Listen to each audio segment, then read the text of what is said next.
you guys see the Game Awards trailer? Did you guys see what they released there, as well as what's going on here? Now, obviously, if you know about the new characters coming up, Mihoyo's already pre-leaked them a little bit. We have Shenhei, the 5-star cryo, full-on support. You know a little bit about her kit, right? Heard about the birds in the wind. You also have Yunjin, who's like the everything support, the normal attack god, normal attack up, normal attack speed, additional damage to your active character's normal attacks based on her defense. It's almost like they know that these characters will be pretty popular. And it's almost like they kind of already know, based on this trailer that's playing in the background, which character is gonna sell the banner. And apparently it's not gonna be the 5-star, because it was the Game Awards trailer. And at the very end, they're showing Arataki Ito, they're showing off 2.4, 2.3 coming out. The very end, 2.4, who do they show? Who do they sneak peek? Shenhei, the 5-star? No, dude, they sneak peek Yunjin.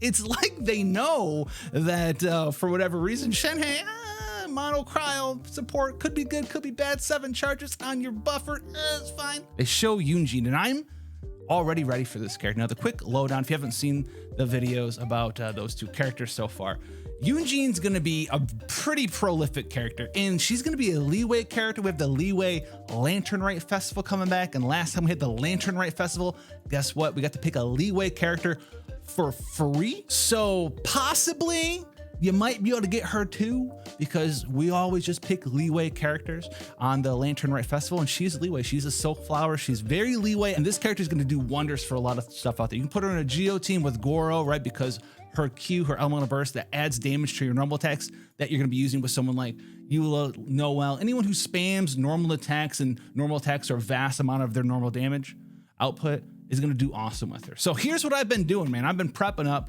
Let's talk about this. My Shinyan has her gear, my future Yunjin's gear on. As you can see, we have 4-piece Huss set here. Now, the way that this elemental burst works is that it's Yunjin's defense set we know of right now, okay? Takes Yunjin's total defense and adds a percentage of that as like a raw damage multiplier to your active characters. So say I had Noelle out here, whether elemental burst is active or not, it's gonna add a raw damage multiplier to my Noelle's skills here, which you would have like right here, right? You'd add a raw damage amount there. Awesome. At the end of the day, it'd be sweet.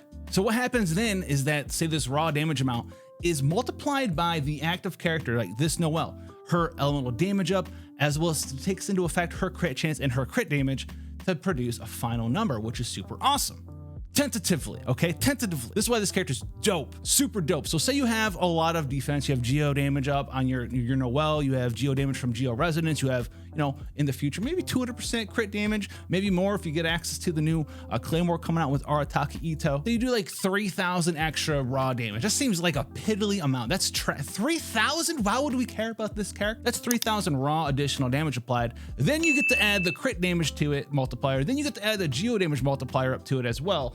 And you're gonna be hitting for some fine numbers. So we have 15% Geo damage up from Geo Damage Resonance. We have 15% from Goro if we run her in a Geo party. And then we have access to, our good old artifact set here, 24%. We also have access to our Geo Damage Goblet increase. So we're gonna be looking at 70% here in our stat screen, plus 15 from Geo Resonance, and then 15 from Goro, 100% Geo damage. So now that 3K is 6K. Twice as good, still kind of trash. But what about when we crit? So we hit 180. What if we have like 200% crit damage? Maybe more. We'll have 240, if not more, if we get the good old Arataki Ito Claymore. Let's just say 200. That's 6K times 3 additional damage. That's 18K extra damage added per hit on each enemy. You get 30 charges of this bad boy. That's a lot of extra damage. 18K, that's more than what half of what we're hitting for right now with Noelle. That's a wild amount. So how am I prepping for this character? Check it out. We're gonna first time in my life, mono defense percent. Mono defense percent. You wanna have as much defense as possible. So defense percent substat rolls, defense percent main, sands, goblet, as well as circlet. Because as of right now, if this is how it works, if it takes in the activating character, like your active main role DPS, like Eula, Noelle, if it takes their damage up and their crit chance and crit damage, you don't really need a good old Geo Damage Goblet, because that doesn't do anything for you. You're trying to boost up that added multiplier on her Elemental Burst. So the Geo Damage Goblet doesn't do anything for Yunjin's Elemental Burst. Neither does your own crit rate or your own crit damage for the Elemental Burst. So here's the thing. about that. She also has an E, which is like Beto's perfect counter, full counter. And this would use her geo damage, her own crit chance, her own crit rate, which would be awesome. But the Q damage increase is so awesome that that's what you want to maximize first for 2 reasons. Number 1, it doesn't factor in your own geo or your own crit chance, crit damage at all. However, your E will still be based off of your defense. So you can lose some E damage and gain Q damage, or you can gain a little bit E damage and lose a massive amount of Q damage. The Q damage increase is what you want to go for here. So let's check out these stats here. Defense percent 20, crit damage as well. Defense percent 23, awesome. A little bit of crit chance, a little bit of crit damage, a little bit of energy recharge. Crit rate, energy recharge in the substat, crit rate, crit damage, energy recharge in the substat, and then crit rate a little bit in the substat here.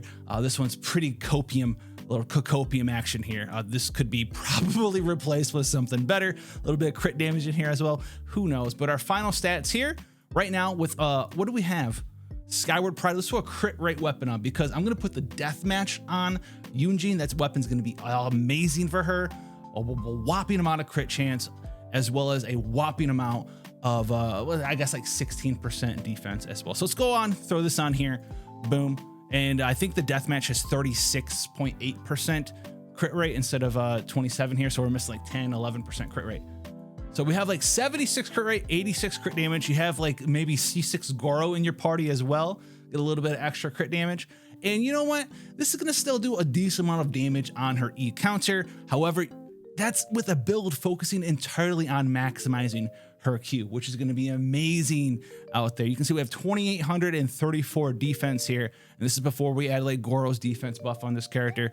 Yunjin has a little bit lower, I do believe, defense main stat, base stat, I should say, than Xinyan does, but she also has an ascension that gives her 20%. So relatively equal there. So you'll be able to hit like over 3,000, 3,600, 3,300.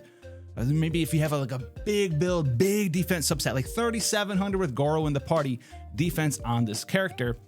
And this is without having the Husk stack fully stacked up. So if we take this Husk stack and stack it all the way up, let's check it out. So yeah, with Husk fully stacked, 3,000 defense here. So that's a pretty substantial amount. Also, if you wanted to go for a more crit damage, less crit chance oriented build, you have the Staff of Homa floating around.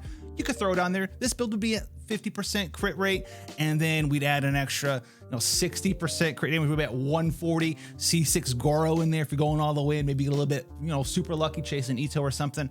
Then you'd be up to 180 crit damage on a defense oriented build. 180 crit damage, 50 crit rate, 3,000 defense before Goro buffs on Yunjin is going to be absolutely massive. So I can't wait for this character. I think MiHoYo knows it as well. It's the character they chose to show off as a sneak peek for 2.4. We know what's up. She's going to be amazing. I cannot wait. And hopefully we'll be able to get access to her at least one copy for free. And she's also excellent at Constellation Zero from, what we can hear on the street.